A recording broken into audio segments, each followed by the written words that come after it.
This is the culmination of a long week.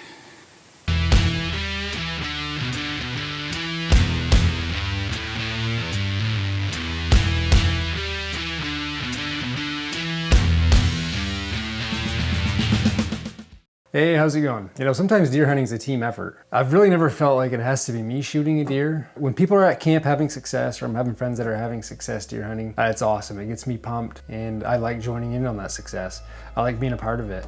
And when bucks are falling at camp, it's pretty sweet, you know, especially if you're handy to a buddy that you're hunting with that shoots a deer. It's just as much fun to help them find the deer, just as much fun to help them drag the deer out, help them clean the deer, and all the stuff that you have to do with taking care of the deer, sharing the stories, and that whole experience in the whole midst of the harvesting of that animal. To me, that's just as much fun. You know, that's part of deer camp, and that's part of deer hunting. It doesn't always have to be about me shooting a deer. It's just as much fun for someone else to shoot one and me be with them.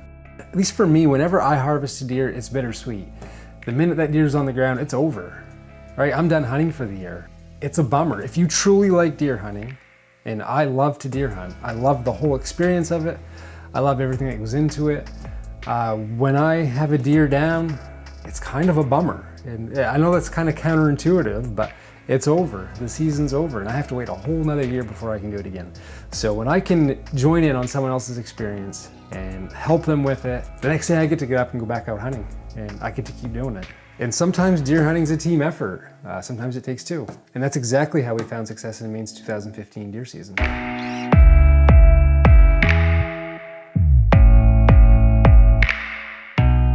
So it was Friday morning of our deer camp week, Thanksgiving week, 7 degrees that morning, brisk morning. We had nice fluffy snow. So Dad and I were headed out to a spot. We typically see a lot of deer cross, and we picked up a track that morning. It was a pretty uneventful day. We did come across a nice signpost rub, which you'll see for yourself right here.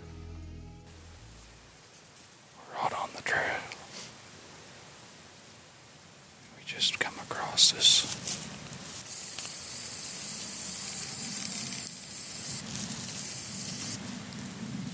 This is a buck rub we found on a tree. The tree is probably 7 inches, 8 inches in diameter, and it's all gouged up. Paul's having a snack. So we kind of took a break to, film that big tree that had been rubbed. You can see where the deer were digging their tines right into it. I think it was around mid-morning that we saw that signpost drop. Continue tracking that deer, and like happens a lot of times, I don't know how many times I've tracked a deer, and it is basically, you go all these miles all day long and it comes full circle. And this deer, we tracked it all morning long and ended up coming right full circle, right back, crossed right in front of the pickup. Could have sat in the pickup and shot that deer. So we come back out onto the road. We have a pretty good idea of where this deer's headed. Where these deer crossed, there was a skid trail on the opposite side of the road, kind of going up a mountain. I guess I'd call it more of a hill than a mountain. There's a road that goes all the way around it, and the odds are it's gonna cross the opposite road.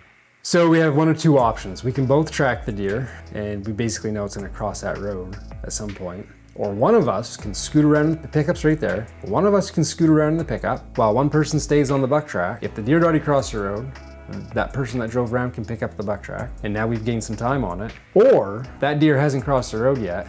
He's up on the hill. Person tracking the deer may get a crack at it, or that guy can wait down below on the backside, and maybe he'll get a crack of it coming out across the road.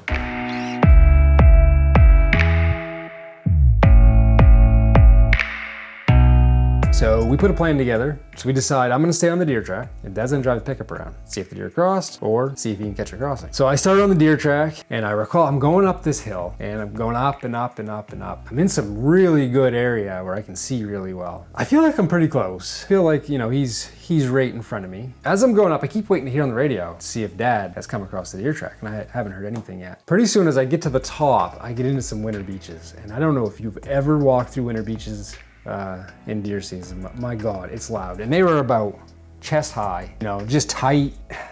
You're gonna make noise going through them. Could have walked around to pick up his track, but I figure Dad's on the other side. If I jump up the back, we've got a good plan in place.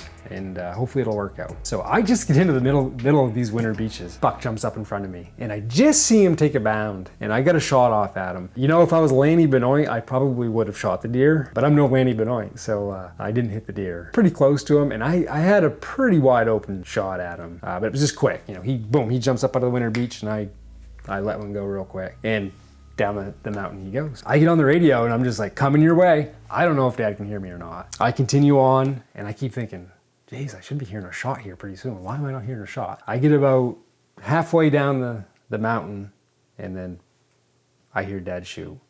I'm like, sweet. Only took me a few minutes to get out to the road after he fired. And so it's pretty cool. You know, you're following these deer tracks and you can see where he kind of came out on the road and stuck out on the road. Then I see Bud and Hare out on the road. And so anyway, I'll show you the footage here of, this was Dad's 2015 buck.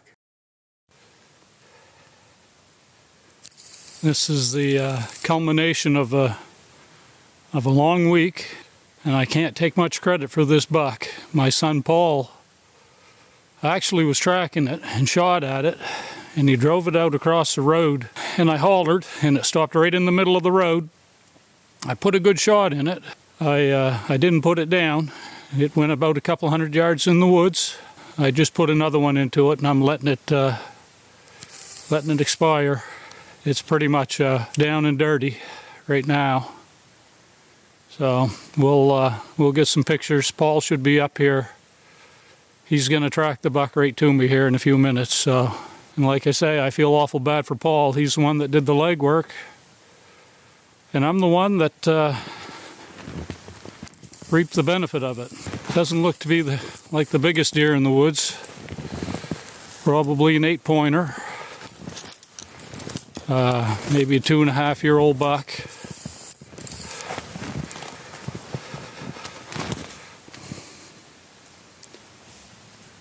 This is, I just did some video footage of this buck, and this is the one that I was telling you my son Paul just shot at and drove it in front of me.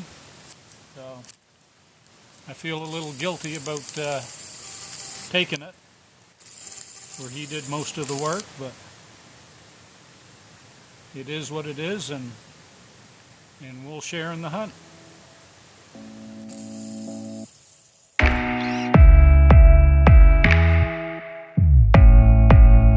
Well, folks, this is part of it. Although my son didn't shoot the buck, he's being gracious enough to eviscerate it for me. What kind of raw deal is this? I tracked the deer, I missed the deer. Paul did, like I say, he did all the work, and to clean the deer. And now he's cleaning the deer. Shoot. Paul's dragging out the big buck.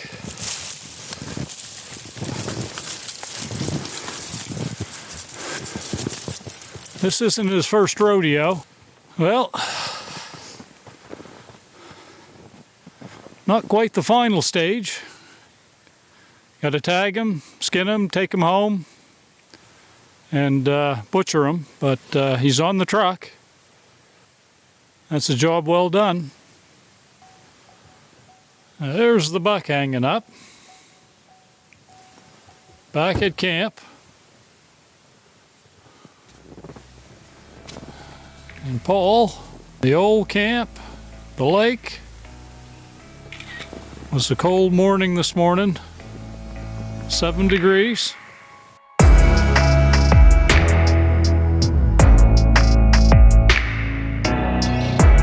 Paul preparing Friday night supper at deer camp.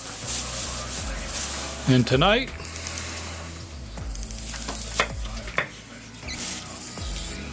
we're having deer tenderloin.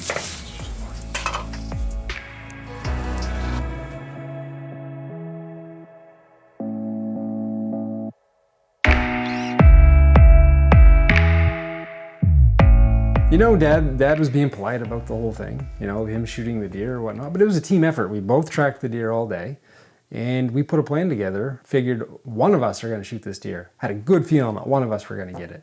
And it doesn't matter who shoots it. It's so much fun to come up with a plan, execute that plan, and then have it be successful. So that 2015 hunt, it was a team effort, awesome hunt, you know, had a blast. Even though I didn't shoot the deer, man, it's still so much fun. That's what deer hunting's all about. That's what deer camp's all about. And man, I'm looking forward to this season. So I hope you enjoyed the story. I hope you enjoyed the brief little hunt there of our 2015 buck. I think the buck weighed in around 160 pounds. But yeah, it was a really good hunt, really fun hunt. So until next time, get outside. It's good for the soul. See ya.